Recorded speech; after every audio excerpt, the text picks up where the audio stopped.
In the household life, one is ordered to execute many yajnas and fruitive activities, especially the Vivaha Yajna, the marriage ceremony for sons and daughters, and the sacred thread ceremony. These are all the duties of a grahastha, and they are very extensive and troublesome to execute. They are compared to a big hill over which one must cross when one is attached to material activities.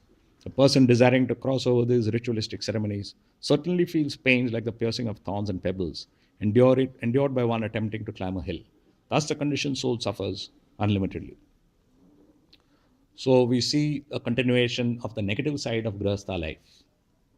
To whatever is mentioned here, we have to add the biggest hill which nowadays parents have created for themselves is making their children study to the highest level and get the best possible job, whether they are sons or daughters. So, when we see so many negative things, then someone may think, oh, this brahmacharya ashram is very nice, as Srila Prabhupada mentioned. But then he hasn't mentioned the negative parts of brahmacharya in this particular verse.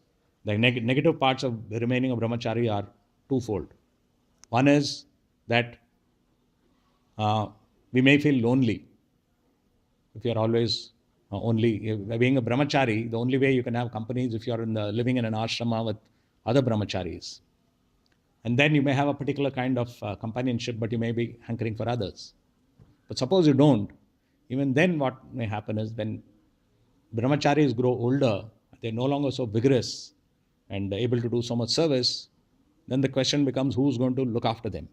Because unless there is a proper devotee care community, when someone needs looking after, there is no one to look after them and they feel very left out. And when they become old and useless, no one bothers about old and useless brahmacharis whom no one knows. So these are the negative parts of brahmacharya. So everything has negative and positive. So what do we do about it? The material world has got all these things, but both the negative side of material activities and the positive side are both negative, because only spiritual activities are positive. Therefore, what is important is that everything must be done with Krishna at the center. For example, if we are climbing over this hill of making children study, we should do that as a service to Krishna. And if you're doing it independent, then there is no use. So we must seriously see what kind of studies are we making our children do, and using these studies is going to make their Krishna conscious life better. And how difficult are we making it for them? We need not make it more difficult than is necessary. Nowadays, they say that you need to get 99% marks in some states in order to get admission to medical colleges. So, is it worth it suffering so much to try to get 99% marks and get admission to medical college? There are so many other careers. These are the kind of things which they must see. Also, it is necessary to make sure that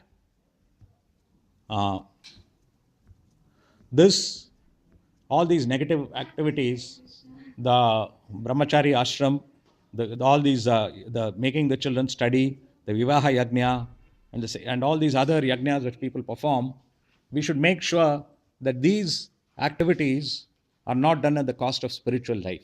If you do that, then only negativity remains. So,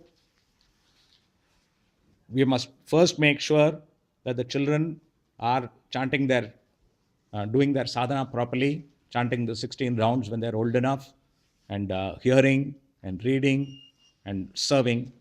After they do all this, then with the remaining time they should study. Similarly, vivaha yajna. If we are looking for a marriage with someone just based on their material qualifications, oh, they must be good looking, oh, they must be very prosperous, then obviously the negative side of this vivaha yajna is what will be perceived. But instead, the positive side, this can be changed if the vivaha yajna is done with a devotee. If they are devotees, you shouldn't bother whether they are prosperous or not prosperous, good looking or not looking. Everything will be reasonably fine. But if they are devotees, then everything is positive. The husband and wife together can serve Krishna, and then it will turn out positive. Otherwise, like what Jadapartha has mentioned, these yajna, a person desiring to cross over these ritualistic ceremonies certainly feels pains like the piercing of thorns and pebbles. So then the vivaha yajna and all these other sacrifices will be like this. They'll be suffering. So devotees can avoid this by doing everything in proper Krishna consciousness. Hare Krishna.